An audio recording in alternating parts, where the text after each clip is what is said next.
Hey, I'm Andre. I'm an indie game developer working on an open world game inspired by Morrowind and Fallout New Vegas.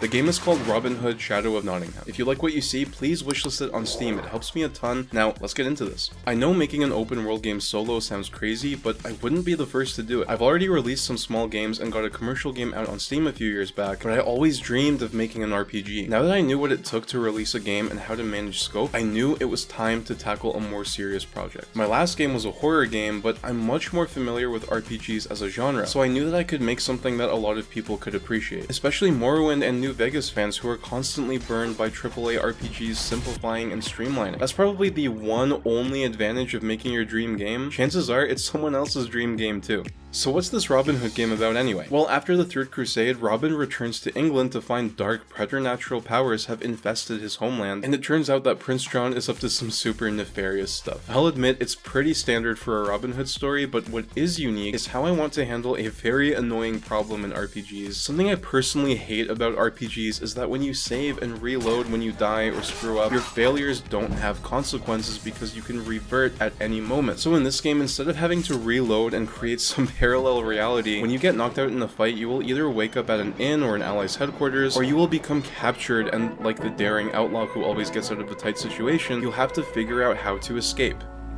After a few months of work, a lot of the core systems are already done, including the inventory, the quests, combat, and leveling up, but there is still a lot to do. First of all, I'm sure some people will like this world design, but objectively, it was in dire need of an overhaul. The absolutely fundamental principle to making your game look good is to use a cohesive color scheme, and I didn't have one. So after looking at some beautiful pictures of the English countryside and deciding on a color scheme that I would aim to stick to, I started tackling a problem that had me a bit nervous because I needed to make a decision that would affect the game's direction for the next 2 years. See, one of the problems with the test terrain was that it wasn't clear how to expand the game world beyond the starting village. Sooner or later, I need to redo the entire terrain, but how do you know what size an open world game should be? How big is too big for an indie game? I had to be careful, so I recreated the terrain not once, but 3 times. Each time trying to make sure the world size wouldn't result in overscope, but also not end up so small that it would be completely unbelievable. But once I settled on the size, I ran into another problem. Up until now, I'd been working on the world with only realism in mind. I spent a lot of time trying to find a height map of Nottingham and the surrounding area, but when I finally got it into the game, it was just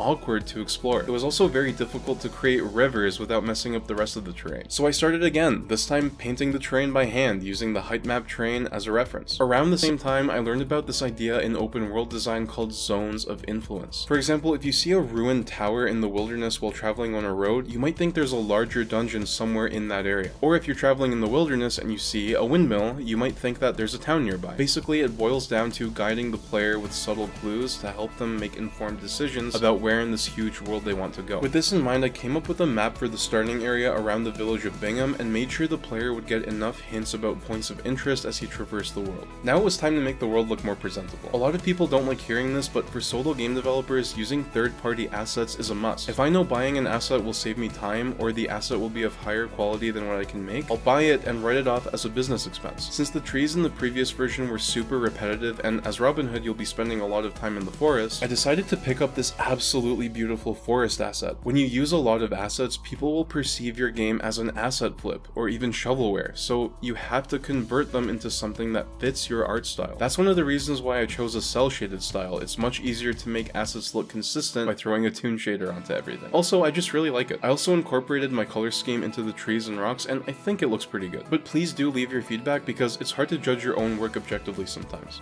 When it comes to the starting village of Bingham, some historical facts will pose a challenge for traditional RPG concepts. For example, taverns and inns didn't have names during this time and they weren't really a thing. For now, you're either sleeping at a generous peasant's house at the church hospital, or if you're rich, in the lord's castle. You also can't really have proper markets either because Bingham didn't get market rights until much later. I'll need to do a bit of a compromise between gameplay and history, so there will be a well-off peasant who welcomes strangers in his home and also sells supplies, and a blacksmith who you can buy weapons from. If anyone has suggestions for drawing on history more accurately and still meeting meeting RPG expectations? Please do share your thoughts in the comments because a lot of the tropes only seem to work in later centuries. On the flip side, history gives us some really interesting options for dungeons. There used to be a Roman settlement called Maragundum near Bingham, and although realistically by the 12th century it would have probably been completely repurposed many times over, what's stopping us from imagining that some buildings or basements remain buried and forgotten? The same goes for Danish burial mounds. Pagan Danes controlled this territory for a few centuries, and that's a good enough excuse in my mind to create Draugr crypts, although these Danish Draugr are going to have a lot more intrigue to them as factions than Skyrim's Draugr. And yeah, there will be undead, minotaurs, and goblins in the game because realism and fantasy are not contradictory. Treating fantasy realistically is called verisimilitude, meaning you make something fictional resemble reality. Cause and effect exists, and logical consequence results from fantasy elements. Approaching the story with verisimilitude in mind will also let me make sure that the player's actions will have believable and predictable consequences that will affect these factions. With the overworld overhauled and points of interest placed, I realized that the old UI was no longer up to my new standard. I polished it up a bit with a new font, some better placement, and a new parchment background, and with just those simple changes, I feel like the game looks a lot more professional.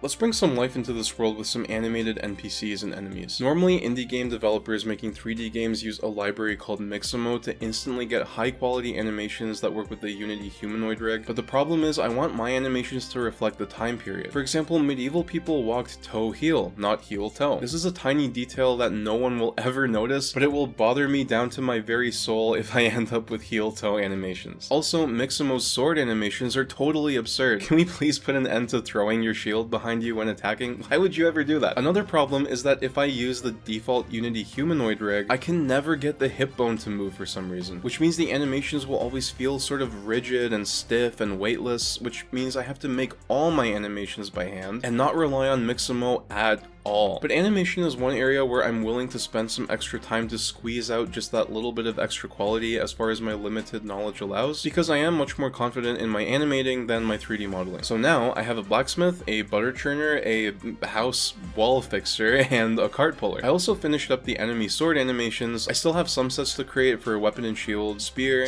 and shield, and great axe, but that will be for another time. Before I get this build out, I want at least one dungeon in the game. I imagined an old Saxon church ruin that was destroyed by the Danes near the bridge where you start. I had this idea that you would have 2 or 3 entrances into the dungeon that would result in different possible paths depending on what skills you spec'd into. This is a low level dungeon, so the skill checks should be pretty low, and if they're a bit higher, the reward you get for having a higher skill should be increased to account for that. I'm also using these pre-made dungeon modules, but I'm hoping that as I go, I'll be able to get a bit more creative with these. It's also important for interior levels to have looping pathways for stealth playstyles, and even just to have some exploration variety. I mean, are real life caves ever only one corridor? With a fully playable quest from the last build, and now a totally new world and even a fleshed out dungeon, I present to you the latest build of Robin Hood Shadow of Nottingham. Please wishlist the game on Steam if you think it's worth it, and I'd like to invite you to try out this latest build for yourself on my Patreon page if you'd like to support the game. Links in the description, and it makes a huge difference. Thanks so much for watching. The next devlog is on its way, but for now, God bless.